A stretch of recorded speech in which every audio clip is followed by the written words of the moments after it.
las 8 regiones de Oaxaca, acompañadas con banda de música en vivo. ¿Qué mejor manera de llevar a cabo en este año el presente intercambio, ya que ha sido declarado por la UNESCO 2019 Año Internacional de las Lenguas Indígenas? Y Oaxaca posee 13 de las 58 que aún perduran en nuestro glorioso territorio mexicano. Muchas gracias.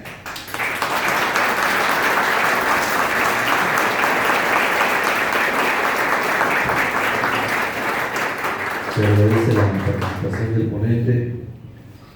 Se les recuerda estar pendientes del tiempo y escuchar a los ponentes faltando 30 segundos al terminar los 5 minutos, una pequeña campanita para que tomen en consideración el tiempo de los demás compañeros.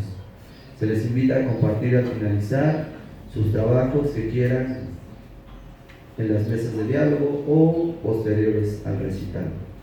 Nuestro siguiente ponente nos acompaña desde Haití, tiene nacionalidad mexicana, fue instruido en la Universidad Autónoma Metropolitana de Xochimilco con la licenciatura en Ingeniería y Agronomía. Tiene una maestría en Sociología Rural por la Universidad Autónoma de Chapingo y un doctorado en Ciencias Sociales, área de Relaciones Internacionales de la Universidad Autónoma Metropolitana de Xochimilco. Ha realizado diversos estudios, diplomados en desarrollo sustentable y nueva ruralidad, a su vez también por la Universidad Autónoma de Chapingo. Brinda conferencias sobre temas de discriminación, temas afroamericanos, seguridad, delincuencia, pobreza, migración, México, Estados Unidos, centroamericanos, pobreza en América Latina y también otros conflictos relacionados en Medio Oriente. Ha colaborado en diversos periódicos como Proceso, Reforma, El Universal, Notimex, también en temas de radio. Ha sido invitado a la cadena de Rusia RT, Los Ángeles Press. Ha colaborado en Telesur en México. Actualmente es miembro del Círculo de Escritores de Tecámac y actualmente es presidente del Comité Ciudadano de Defensa de los Naturalizados y Afroamericanos. El ponente, le recibimos con un fuerte aplauso, Wilmer Mekele.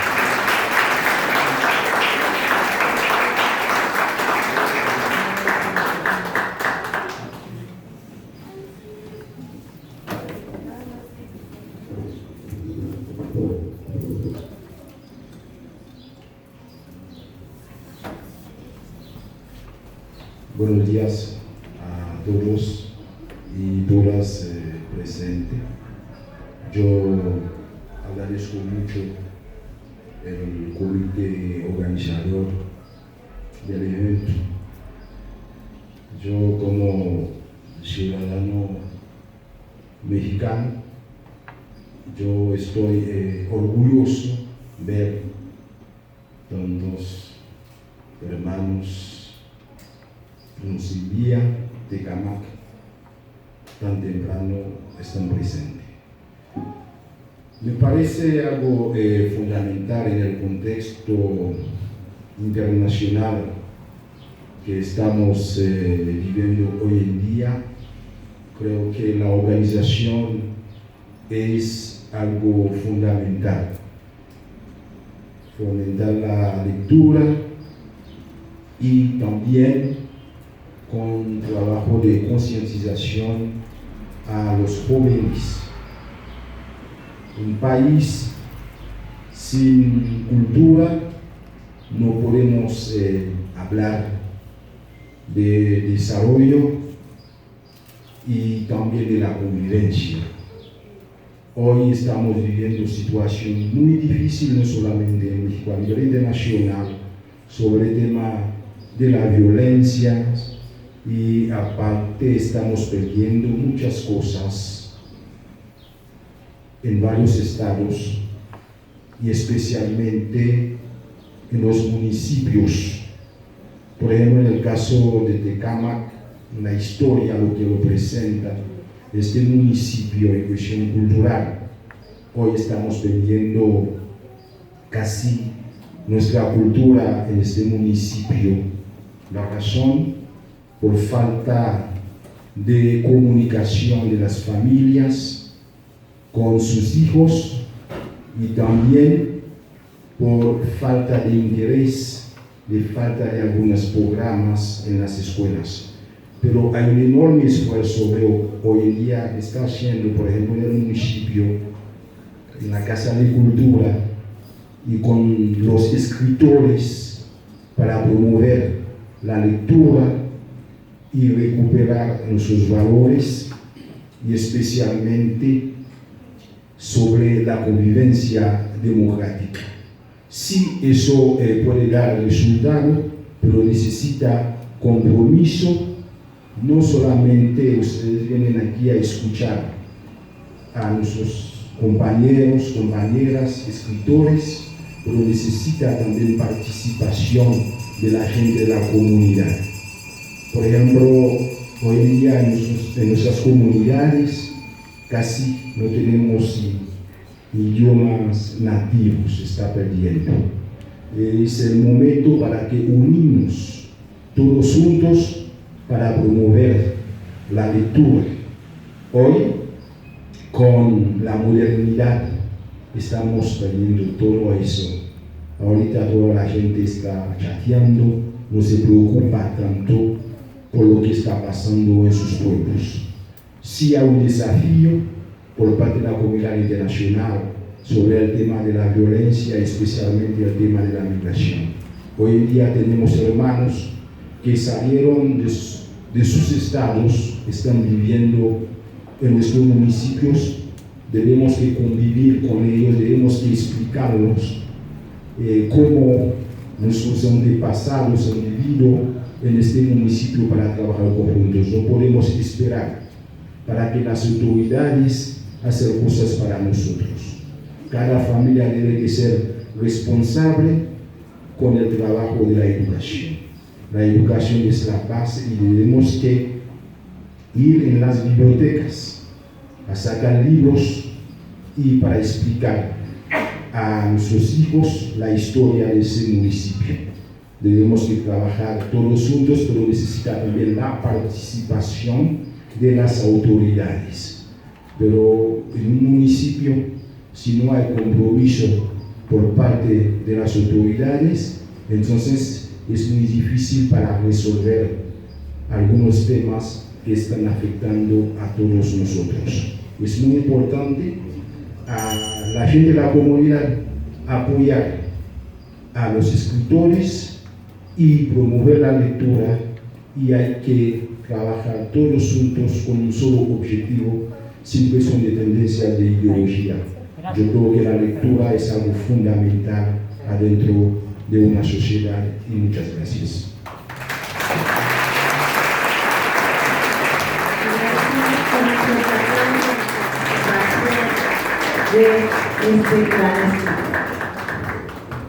A continuación, contamos con la participación del escritor Alejandro Mestre. Ha incursionado diversas actividades en el ámbito cultural y artístico. En 1983 inicia su actividad literaria en el oficio de la poesía. De ese ejercicio se destacan obras como Solo la luz persiste, Relato y poesía, edición 2003. Es profesor en diferentes escuelas de educación media y básica y promotor de cultura dentro del municipio de Tecámac. Él presenta la ponencia que tiene como título La palabra es luz, orientación, milagro. Recibámoslo con un fuerte aplauso. Si gustan disfrutar un cafecito de manera ordenada, pueden hacerlo respetando a nuestro ponente. Bien, buenos días a todos. Agradezco al Consejo el honor de estar con ustedes, ver caras conocidas como mi amiga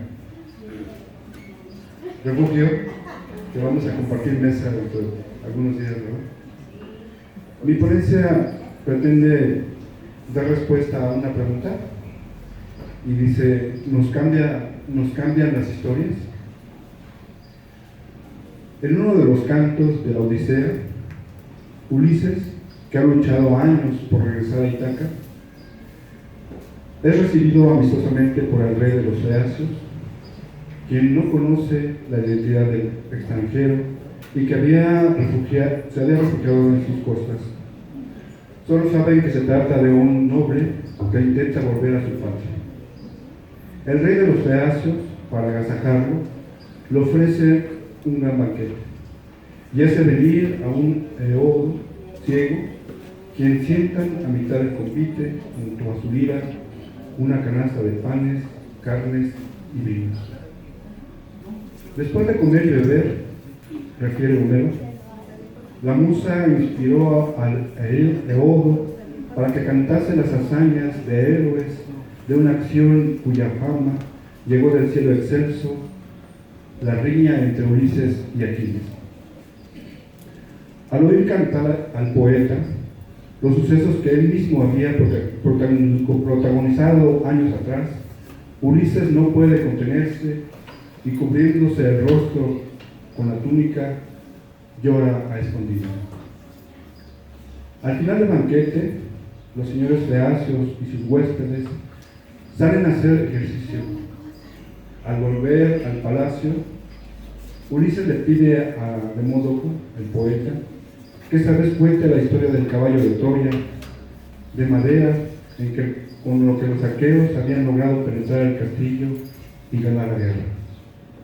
Al describir Homero la reacción de Ulises, el canto del poeta, tal fue lo que cantó el excelso Eodo, que Ulises las lágrimas manaban de los párpados y le regaban las mejillas, como quien ve en suerte que una mujer llora, abrazada a su marido que cayó delante de su población. Al verlo moribundo y palpitante, se le echa encima y profiere agudos gritos. Los contrarios lo golpean con las picas en el dorso y en las espaldas, trayéndole la esclavitud a fin de que padezca trabajos e infortunios. El dolor se deshace en sus mejillas. De semejante manera, Ulises derrama tantas lágrimas que movía la compasión. El valiente Ulises, superviviente de incontables batallas y grandes peligros y sagacidad portentosa, no puede contenerse y llora y gime como una esposa que ve morir a un hombre. Tan grande era su emoción. De modo en el que podemos ver un autorretrato de Homero, nos muestra de lo que es capaz el arte del poeta: ablandar el corazón incluso de los más fuertes. Homero escribió hace 27 siglos sobre una sociedad y un lugar para nosotros que resulta muy lejanos, y a pesar de ello sus historias nos siguen conmoviendo. Tucídides, en las páginas de la historia de la guerra del Peloponeso, escribió lo siguiente: mi historia no pretende ser deleitable, ni apacible para ser oída y leída, pero me sentiría satisfecho si mis palabras resultan provechosas para aquellos que deseen conocer los acontecimientos del pasado, los cuales, debido a que así es la naturaleza humana, en algún momento futuro volverán a suceder de forma muy similar. Mi intención no es la de componer una comedia o una farsa que dé placer por un rato, sino la de escribir una historia provechosa que dure para siempre. Pero el argumento impecable de Tucídides, que hace ver un profundo conocimiento de nuestra naturaleza, a fin de cuentas también las obras de Homero, pródigas de lágrimas, y hasta las comedias y farsas de Aristófanes han perdurado. En 1851, un semanario público publicó la primera entrega de una novela que trataba de una esclava llamada Elisa, que huía de la finca de sus amos cuando escuchaba decir que su hijo iba a ser vendido a otros amos. La autora era una maestra llamada Harriet Fisher Stowe, que había escuchado contar la historia de una esclava que huía a Canadá, cruzando el río Ohio con su hijo en los brazos. La novela estaba terminada después de 40 entregas, con la reunión feliz de Lisa con su familia en Canadá y el sacrificio heroico, cristiano y brutal de Tom, como un cordero que ayuda a limpiar los pecados del mundo esclavista. Un editor le propuso a Harriet publicar su novela en un libro, pero ella no estaba segura del interés de los suficientes lectores. Finalmente aceptó. La cabaña del tío Tom no solo interesó a muchos lectores, sino que fue la novela más vendida del siglo XIX, solo después de la Biblia. La novela conmocionó al público, creando una gigantesca ola de repudio a la esclavitud. La autora recibió un caudal de cartas de admiración, de apoyo y repudio. En 1862, a un año de haberse desatado la guerra civil entre el norte y los confederados del sur, Abraham Lincoln se refirió a Harriet como la pequeña mujer que escribió el libro que provocó esta gran guerra. Lo que se quiere destacar con estos tres ejemplos, la Odisea, la historia de la guerra del Peloponeso y la cabaña del tío Tom, es que las historias nos guían, nos mejoran, nos cambian. Wallace Stevenson escribió que la función del poeta es ayudar a la gente a vivir su propia vida. Las historias han iluminado nuestro pasado y han mejorado nuestro presente. De ellas también dependerá nuestro futuro. Por último, quiero citar lo que la poeta Dolores Castro, a quien le honro de haber sido su alumno, me escribió en un mensaje. Alejandro, no dejes de escribir, por favor, para que nuestra felicidad, la tuya y la mía, se multiplique. La palabra es luz, orientación, milagro. Muchas gracias.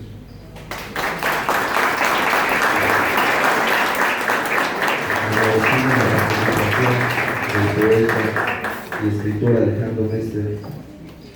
A continuación, el poeta José Luis Nava Villalba, escritor, Nobel, con 2 libros publicados. El primero de ellos se titula Viento del Norte, la conquista de México, resultado de un trabajo de investigación que realizó durante varios años. Una novela histórica documentada y basada en hechos históricos que analiza las razones que permitieron la conquista de México. Con ustedes y su ponencia, participación de los 12 pueblos originarios de Tecámac en la conquista de México, José Luis Nava Villalba.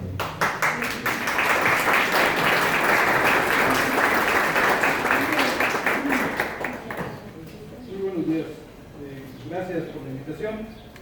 En efecto, me dedico a la literatura histórica y científica, aquí tengo poco de haber comenzado a escribir. Bueno, esa ponencia tiene el objetivo de que conozcamos un poco de la historia del municipio en la parte prehispánica. De sobra sabemos que la conquista de México fue realizada por 400 castellanos que pelearon contra los aztecas, o así les llamamos, quienes pese a su valiente defensa fueron derrotados. Sin embargo, las cosas no fueron tan simples ni tan sencillas. La conquista de México obedeció a una serie de intereses múltiples y variados que conformaron un mosaico complejo de alianzas cambiantes entre los mismos pueblos indígenas que determinó la estructura política que ahora conocemos. Como tecamaquenses, es necesario que conozcamos cuál fue el papel de estas comunidades durante esta etapa en la historia, que significó un parteaguas en la historia no solo nacional, sino también mundial. Más ahora que nuevos integrantes han venido a sumarse al municipio y en los cuales es menester generar un sentimiento de pertenencia e identificación que contraste con la diversidad y fragmentación cultural que los medios de comunicación, las redes sociales, la publicidad y el mismo origen de nuestros vecinos imponen. Durante la época prehispánica, las comunidades que componen el actual Tecámac estaban divididos entre los distintos poderes o señoríos que regían la cuenca de México. Originalmente, solo Xoloc estaba encuadrado dentro del territorio administrado por Tenochtitlan, aunque en el pasado varios pueblos aledaños como Jatoc, Cantonanita y el mismo Xoloc habían pertenecido primero a Azcapotzalco y luego a Tlatelolco, lo cual generaba facciones al interior de las comunidades, algunas a favor de los nuevos señores tenochcas y otras más inclinadas a sus antiguos señores tlatelolcas o de Azcapotzalco. En tanto que poblados como Aztacalco, el Sarmiento Zumbilla, Cotequisco, Atzompa y el desaparecido Ameyalco, que era antiguamente la hacienda de Ojo de Agua, pertenecían claramente a Tenochtitlan. Tecámac, Cozohuacán, Ajoloapan, Xonacahuacán y Tecalco pertenecían al aliado de México Tenochtitlan, Texcoco. La situación se viene a complicar cuando en 1516 Moctezuma Xocoyotzin quiso convertir a la Triple Alianza en un imperio, para lo cual tendió una celada a sus aliados acolúas de Texcoco, gobernados por Nezahualcóyotl, donde entregó las tropas acolúas a manos de los indómitos tlaxcaltecas.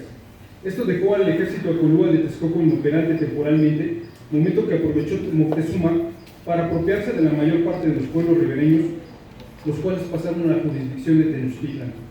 Estos actos tendrían sus consecuencias 4 años después, durante la conquista, ya que las lealtades estaban divididas entre quienes apoyaban a Tlatelolco, los que apoyaban a Tenochtitlan, los que apoyaban a Texcoco, y a su vez Texcoco había sufrido una seria fractura por la lucha sucesoria entre dos hermanos, ambos hijos y herederos de Nezahualcóyotl, Cacamatzin, favorito y apoyado por Moctezuma, e Iztlizochtli, enemistado con su tío Moctezuma, y quien atrajo a gran parte de la población acolúa a su movimiento nacionalista y etnomexica, el cual por lógica salió a Tlaxcala y a los recién llegados castellanos como una forma de liberarse del yugo mexica. Los pueblos originarios que conforman al actual Tecámac vieron entonces su lealtad comprometida como comunidad por los grupos al interior de su seno, que operaban a favor de una u otra causa. El apoyar a uno u otro bando los convertía automáticamente en traidores para los otros, y se exponían a la venganza o al premio del grupo que resultara vencedor. Como resultado, el tejido social se vio rápidamente afectado. De este modo, el poblado de Tecámac se opuso al bando conquistador y su gobernante, Chimalquetzali, fue muerto por el mismo Hernán Cortés. Entonces varios poblados se unieron a los conquistadores para atacar a Jalcocan, adicto a Tlatelolco, que fue apoyado por tropas navales mexicas, en tanto que Cuauhtequixco, Tecalco, Aztacalco, Ameyalco y Atzompa se guarecieron en Chiconautla, una importante guarnición tenochca, de donde partirían a Tenochtitlan, tanto para reforzar sus posiciones como en busca de refugio. El destino decidiría que el bando conformado por los tlaxcaltecas, acolúas y castellanos venciera, dejando a los pueblos que se le unieron en una posición más favorable que aquellos que apoyaran a Tenochtitlan, aunque al final todos resultaron siendo sujetados por los nuevos señores españoles. Ahora como antes, la unión ante intereses ajenos resulta vital para presentar un frente unido que permita preservar nuestras raíces e identidad. Nuevos intereses materializados en algunos proyectos amenazan una vez la integridad del tejido social de nuestro municipio, a través de intereses económicos y la llegada de nuevos ciudadanos venidos de otros lugares, con otras culturas, y sin raíz ni identidad con nuestro municipio. Y es la identidad y el sentimiento de pertenencia la condición previa para que una comunidad cuide su entorno. La cultura, la lectura y las artes podrían ser una de tantas herramientas que podrían ayudar a generar esta identidad. Muchas gracias. Es un motivo aplauso que se escuche cada José Luis Maravillano. ¿Cómo se sienten? ¿Bien? ¿De verdad que sí? ¿Ya están disfrutando de un rico café? Para que despierten, porque esta jornada es larga, pero ¿qué creen? Maravillosa. Maravillosa porque estamos cultivando nuestro acervo, pero también nuestra alma, ¿sí? Entonces, continuamos, no se duerman, continuamos. Así, por fin, mis moléculas se volvieron unas con el universo, allí, en el mejor hueco del cosmos, allí, entre tus brazos. Enrique Moctezuma Hernández Beñas. Lo que se escribe es posible transmitirlo a través de la declamación, siendo esta una disciplina que conlleva a una expresión dinámica para darle sentido y vida de una manera creativa, movilizando sentimientos. Contamos con la brillante participación de la licenciada Pilar Azalia Ordóñez Huerta, integrante del colectivo Jóvenes en Boca de Piedra, declamando un poema que lleva como título El hombre, de Walt Tillman, acompañada del músico Edgar Ortiz, para quien pido un fuerte y caluroso aplauso.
Yo estoy viviendo del calor y me vine a poner justo al lado donde está el calorcito del proyecto.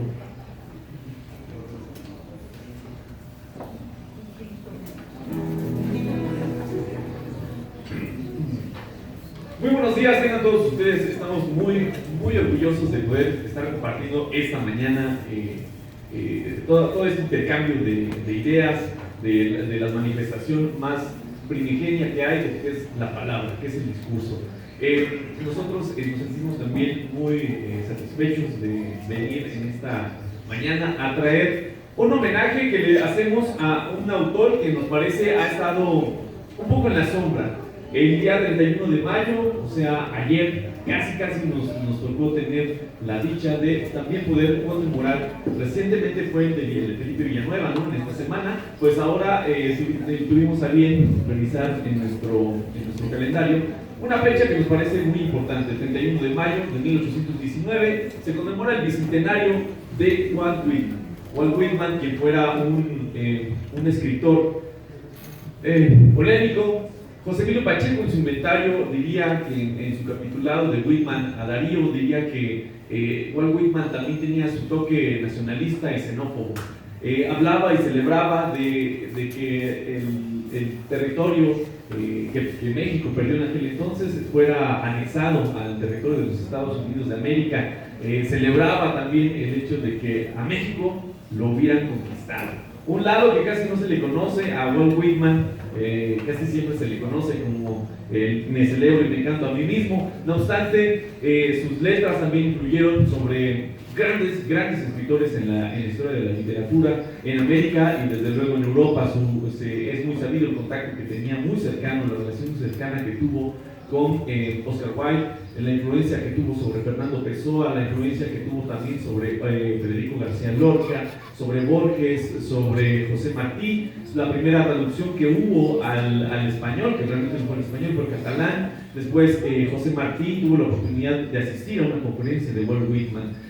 A partir de allí, Rubén Darío, el nicaragüense, empieza a seguir las letras, empiezan a seguir el rastro al buen tío Walt, como le llamaba vos, ¿cómo se llama? El profesor Keating, ¿no? En la película de la Sociedad de los Poetas Muertos.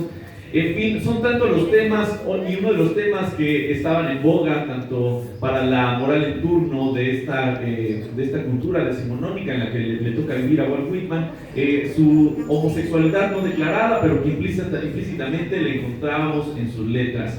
El poeta de lo universal, como él se hacía llamar, el poeta de la democracia, es el siglo de Tocqueville y de la democracia en América Latina. En En fin, hay tantos temas que podemos abordar y queremos rendirle ese homenaje, ese tributo a Walt Whitman. Y bueno, no obstante, yo creo que nos hemos caracterizado siempre por intentar buscarle otro enfoque a las lecturas, a los textos, a los autores. Y el texto que vamos a, aquí en voz de hermosa Pilar, la declamación, tiene que ver con un texto de Giovanni Papini, el libro negro, un libro donde él le dedica un capítulo específicamente a Walt Whitman, y a partir de ahora les contaremos lo que dice Papini sobre Whitman. Cambridge, Massachusetts, 3 de febrero. Me llegué hasta esta universidad para consultar a un célebre estudioso del poeta Walt Whitman. Entre los manuscritos inéditos que hay en mi colección figura el primer esbozo de un desconocido poema del famoso autor de Hojas de Hierba. El sinfónico barrio de Manhattan, hoy en día algo relegado a la sombra, pero que según mi juicio continúa siendo la voz más potente e inspiradora de la América del Norte, como él mismo lo decía, era el poeta de lo universal.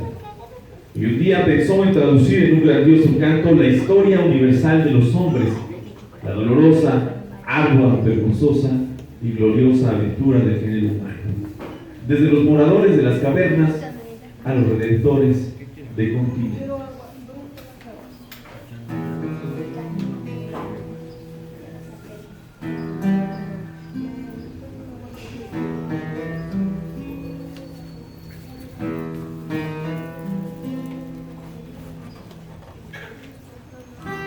Poseemos el poema de Aquiles y de Ulises, de Eneas y de César, de Tristán y de Orlando, de Siegfried y de Cid. Pero hasta ahora ninguno ha cantado el poema del hombre de todas las tierras y de todas las épocas, del que venció en milenios de gestas a sus grandes guerras, desde la guerra contra la naturaleza hasta la guerra contra sí mismo. Cantaré la epopeya que no es de un solo hombre ni de un solo pueblo, sino la de todas las naciones y la de todos los hombres. Quiero ser el primero en cantar el canto de los hijos de Adán. Quiero ser el Homero de la especie humana toda.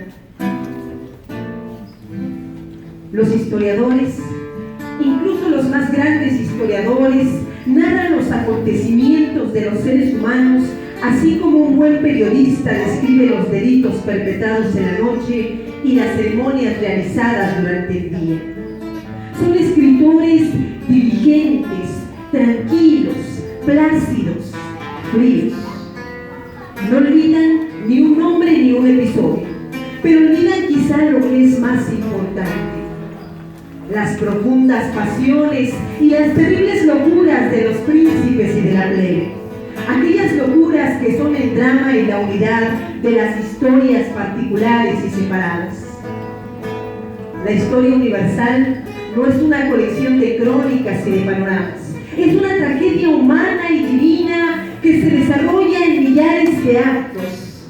Una tragedia tumultuosa y sublime con sus protagonistas y sus antagonistas, con sus apoteosis y sus catástrofes. Un gigantesco poema épico en periodos de llanto y de tripudio, que ha tenido un prólogo, pero todavía no ha alcanzado un epílogo.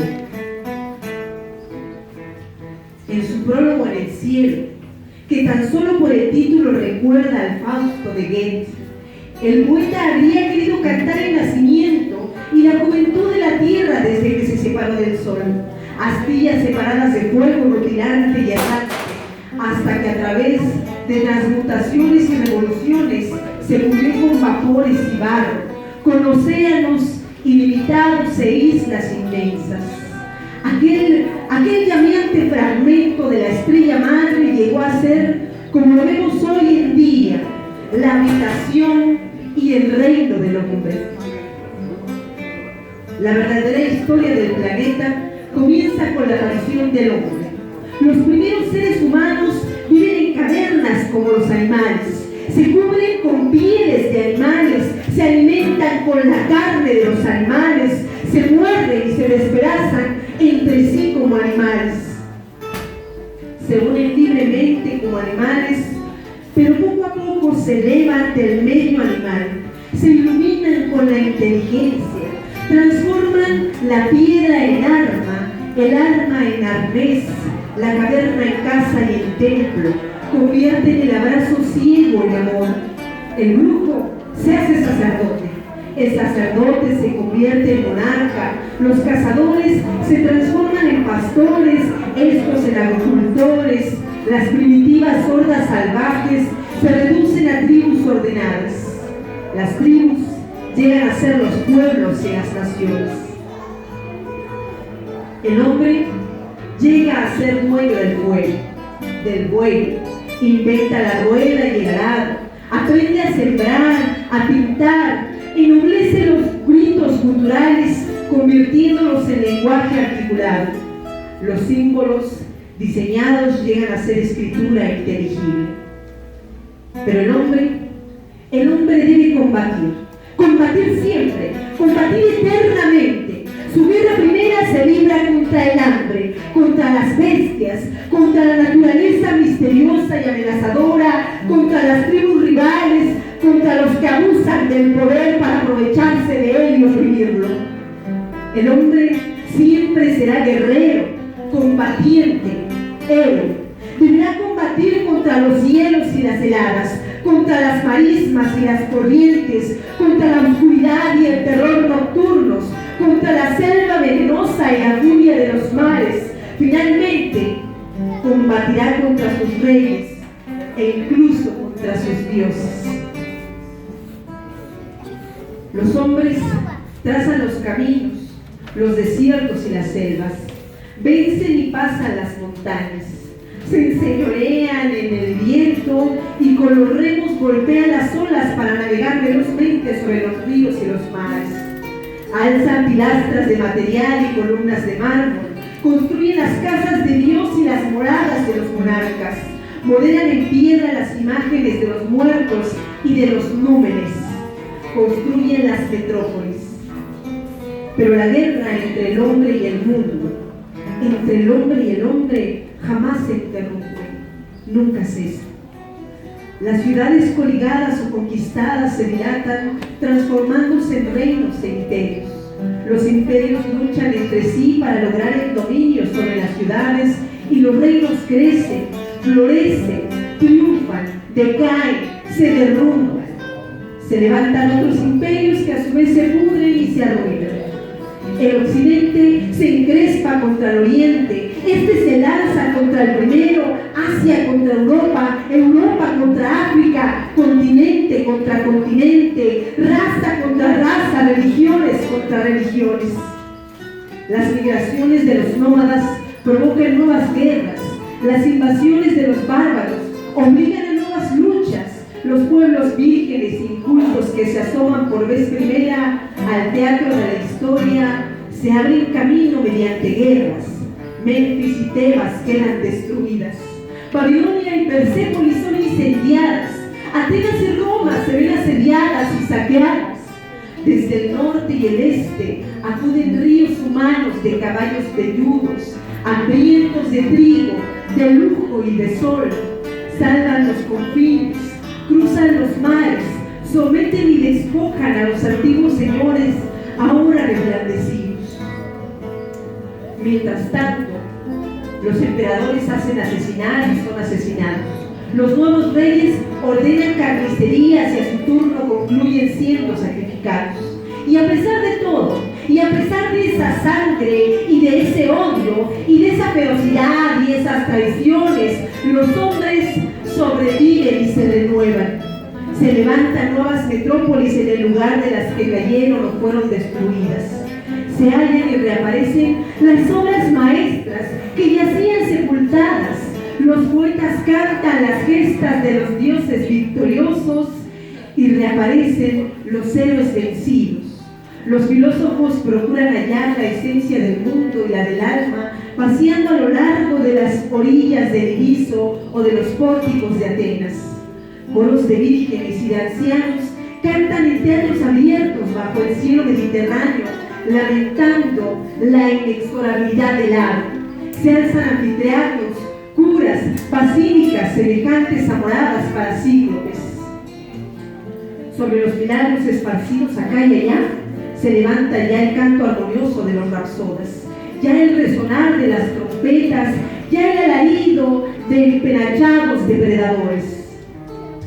Pero un día, en el establo oscuro de un escondido pueblecillo, en medio de un pueblo despreciado y esclavizado, nace un nuevo Dios, que con su sangre rescata al mundo, que con su palabra renueva al mundo, que con su muerte abre el horizonte hacia una nueva vida.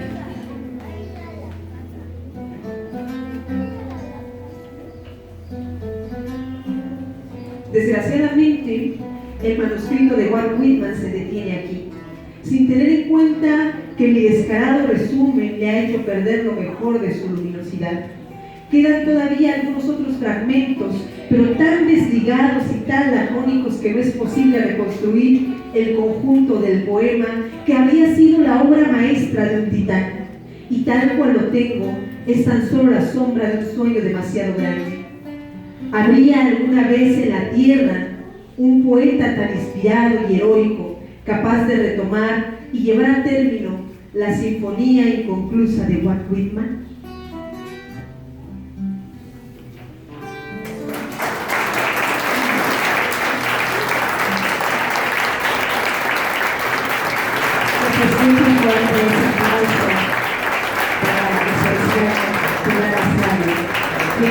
Poema nacional de declamación. Y qué bello, ¿sí o no? Se mueven sentimientos. Díganmelo. ¿Miento? ¿Verdad que no? De verdad que qué momentos tan emotivos estamos viviendo el día de hoy aquí. De verdad, fuerte el aplauso para todos ustedes que nos están aguantando, ¿verdad? Porque a veces no estamos mucho tiempo. De esa manera terminamos nuestro primer bloque y viene ante nosotros el profesor Ramón Mondragón, quien quiere dirigir un mensaje, solicitando apoyo para que esto sea breve y podamos escucharlo con esa especial. Gracias, profesor. Adelante, cedemos el micrófono.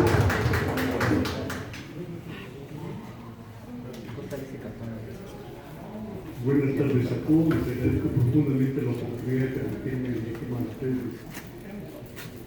Si el micrófono es más fuerte, porque es más clara la voz.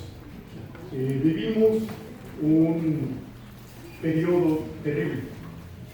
Tenemos grandes migraciones, tenemos cambio climático, tenemos crisis de energía, tenemos una humanidad que sangra. Tenemos la oportunidad como nunca de regresar a vernos a nosotros mismos, buscar dentro de nosotros eso que nos hace humanos. Si no somos capaces de eso, este planeta se va con nosotros para siempre. ¿Qué tiene que ver esta crisis tan terrible que tenemos con la literatura, con la letra, con la palabra? De fondo, la humanidad. Si no tenemos en nuestra palabra, si no escribimos en nuestra palabra lo que somos como humanos, en nuestras contradicciones, en nuestros errores, en nuestra estupidez, en nuestra generosidad, si no somos capaces de recuperarnos cuando escribimos, somos inútiles aquí. Cuando escribimos, y eso se los digo de mi experiencia, somos pedantes, somos presumidos, queremos impresionar al vecino, a la amiga, conquistar a la muchacha de las penas bonitas. Inventamos metáforas hermosas, que muy pilar, y eso es inventar la voz. Somos retóricos, somos falsos, somos farsantes. Cuando nos enfrentamos a la verdadera poesía, cuando nos encontramos de frente con esa luminosidad que es la literatura viva, entonces agarramos nuestras porquerías y las hacemos lo que son basura.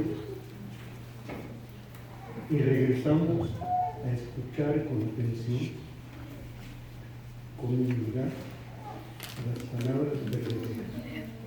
eso que los poetas han ido poniendo poco a poco desde dentro y que han ido rodando y rodando y rodando, y que de pronto llega a nosotros y nos conmueve, nos terriblemente conmueve, nos transforma.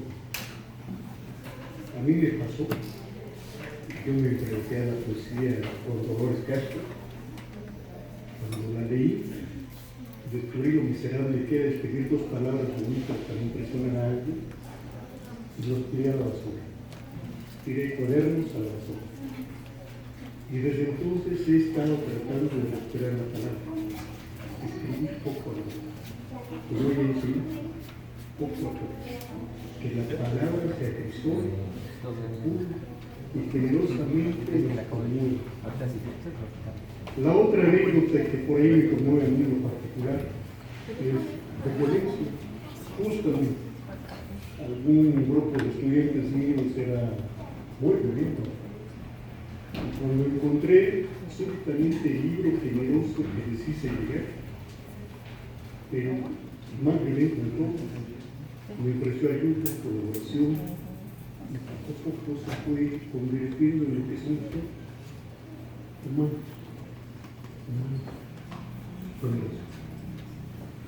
Las palabras escritas tienen la virtud de permanecer y de transformarse.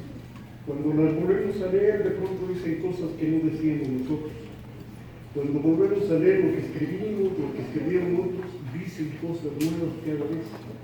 Porque las palabras nos transforman, nos vuelven otros, nos vuelven verdaderos más humanos. Yo saludo, en el buen sentido de la palabra, saludo, deseo salud, equilibrio, generosidad, desarrollo, vida,